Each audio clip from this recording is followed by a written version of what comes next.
Good morning, everyone.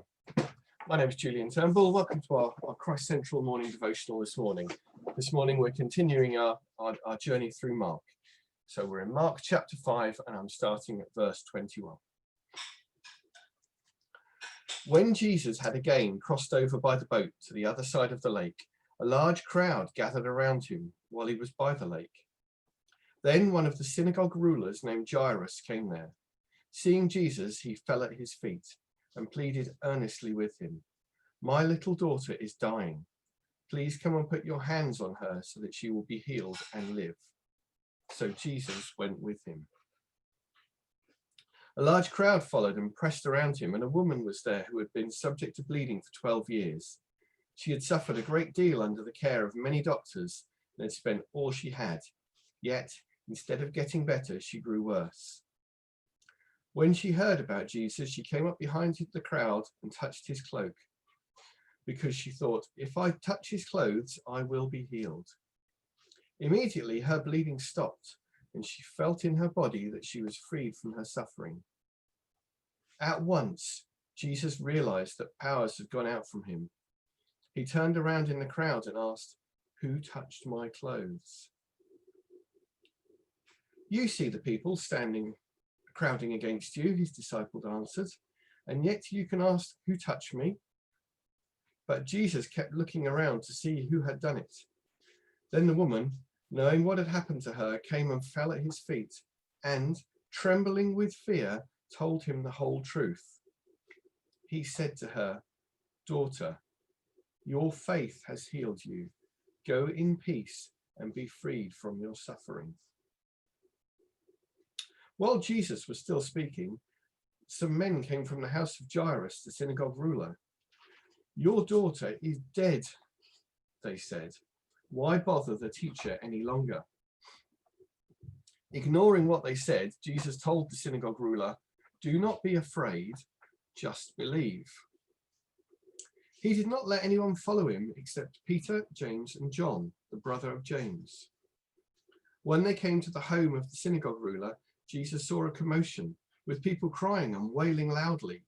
He went in and said to them, "Why all this commotion and wailing? The child is not dead, but asleep." But they laughed at him.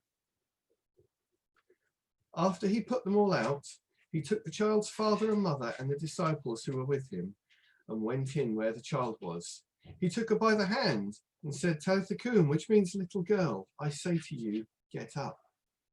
Immediately the girl stood up and walked around. She was 12 years old. At this, they were completely astonished. He gave strict orders not to let anyone know about this and told them to give her something to eat. So, that's our reading this morning. The first thing I noticed about it is that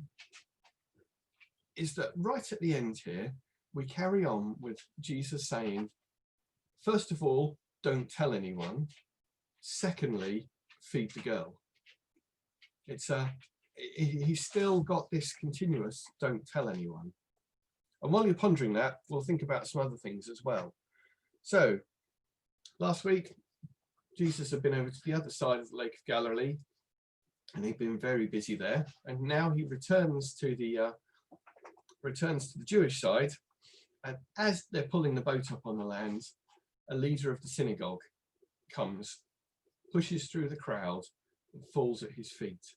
Now, I'm not entirely sure of synagogue hierarchy, but bearing in mind that Jesus was a rather unpopular itinerant preacher, and people were scheming against him because he was not respecting all of the rules, for the synagogue ruler to push through the crowd, fall at Jesus' feet, probably in severe desperation because his daughter's about to lie, and say, "Please come with me and heal my daughter," chances are going to get him in a whole lot of trouble. Jairus appears to be afraid very much that his daughter's about to die, and is doing everything he can to keep her alive. And that everything he can is going to Jesus, fear and trembling, and saying, "Please help me." And Jesus immediately does so. So I could just sort of imagine a scene of a very, very large crowd and a very, very worried Jairus trying to get Jesus to the house as fast as possible, with a big crowd milling around as well. And it's not entirely clear whether they'd even be at the front. So there's probably a bit of pushing and shoving going on. So an even more agitated Jairus, and Jesus saying, it's all right, we can do this. And then in all of that commotion, Jairus very much focused on his daughter, understandably. Jesus on a mercy mission, something else happens as well. So a woman who has been unclean for 12 years turns up. So a little bit of digging around, unclean, Leviticus 15 for bodily discharges has got some very strict rules about male or female discharges, but for female bleeding, menstruation, there are very strict rules about being outside of society, and then when the bleeding stops, this is what you've got to do to purify yourself, atone for sins, and then you can come back into society again. So as having been bleeding for 12 years, she's lived pretty much outside of society. Anyone she touches is going to be unclean, has got to clean themselves. So for her to go up to Jesus, having pushed through many of the crowds and probably forced them into a position where they think, oh, what do I do now? I really ought to clean myself. Jesus not only heals her, but he overcomes all of these rules and says, that's it, you're okay. And so she was afraid, because if she had been found out, she'd have been in severe trouble. But she had faith that Jesus would heal her.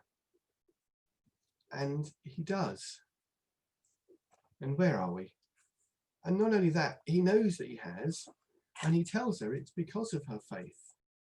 He says, daughter, your faith has healed you. Go in peace and be freed from your suffering.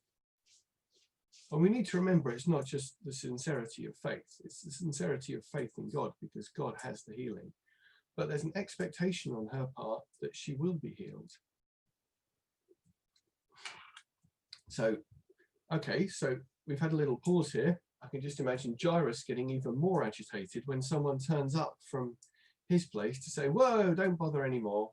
It's all over. She's died. The professional mourners have turned up. There's lots of wailing and commotion. And Jesus says, don't be afraid, just believe. So he's asking again for this faith that casts out fear, this faith in what he can do over how afraid they're feeling. And Jairus, it would appear, runs with this. And so Jesus says, the girl is just asleep. Now, I'm sure they've seen dead bodies before, and they don't believe him. But he goes in and raises her from the dead, which in itself is a miracle. But we've got a series of miracles here. But don't forget, in the same way that the woman was ritually unclean, just by touching a dead body, Numbers 19 tells us that Jesus would have made himself unclean, and that anyone that had been in their house would have been subject to ritual purification before they could come back into society again. And again, these are very strict rules for the family and anyone who was there. And Jesus overcomes the law with his power. So I was thinking here, the first thing is there's a having faith, and faith overcoming our fear in the situation we've got at hand. There's also a trusting God in faith when the law would appear to say something else. But that faith has to be in God. I can hold some very, very sincere beliefs that are completely wrong, and that's not the same. And then coming back to that final point again, Jesus says, don't tell anyone, and give the girls some food. Bearing in mind, he's had a crowd following all the way up, and everyone knows that he's gone into that house and what's happened. He still says, don't tell anyone, and then give the girls some food.